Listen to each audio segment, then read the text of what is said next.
18 months ago, I was intimidated by AI. I'd been hearing all the noise. AI is coming for your job. AI is changing everything. AI is going to leave half of us by 2027. And I caught myself doing what people do when they're scared of something they don't understand. I was rehearsing a future in my head and treating it like it already happened. I want to tell you what I did about it and what changed. The vast majority of what we worry about never actually happens. The deal doesn't blow up. The conversation doesn't go sideways. The version of the future we're not ready for usually doesn't arrive. But we still rehearse it. We dwell on it. We let it take up space. We let it shape decisions we don't even realize we're making.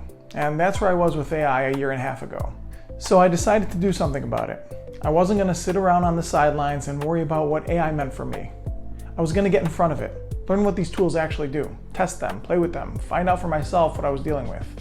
At the same time, the only AI I had been using was ChatGPT. I knew I had a lot to learn. I kept seeing people creating photos and videos with AI, and the output kept getting better and better. So I decided this was something I needed to learn for myself. The first AI photo I ever generated was equal parts incredible and cringe at the same time. I prompted an early Flux model to make an image of me swimming with a shark. Now, it didn't look exactly like me, but it was close enough that I could see what was possible. And then Google's Nano Banana came out and I became a believer. The images you could create with it just got so much better. There was no going back. Then I kept hearing about Claude. People said it was better at the kind of writing I do, so I switched my entire workflow over. Then I hooked up Claude to my Notion workspace. Now Claude can read and write directly into my content system.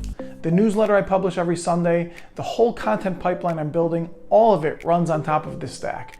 And that's when something shifted. I stopped using the tools one at a time. I started building with them together. I built a whole imagined brand from scratch as a case study, a luxury menswear label called Elliot, just to see what these tools could actually do in someone's hands. I wrote the brand voice in Claude, generated the visuals with image and video models, and composed the music in Suno. Now, I'm not telling you this to show off. I'm telling you because 18 months ago, I couldn't have explained any of this. I was intimidated by all of it.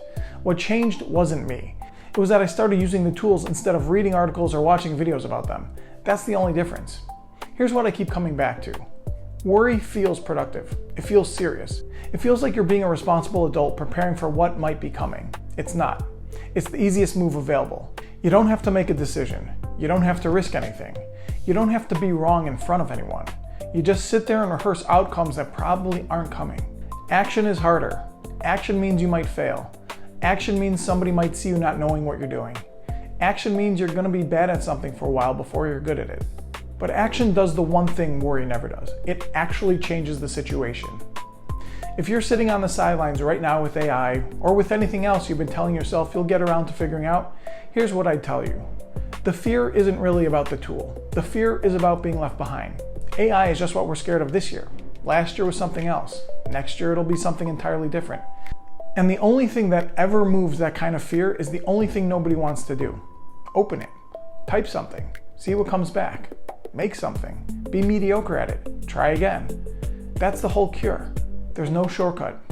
If this resonated, subscribe. I put out a new video every week. And if you want the deeper version of what I just talked about, I write a weekly newsletter called Elliot's Keynotes every Sunday. Links in the description. Thanks for watching. I'll see you in the next one.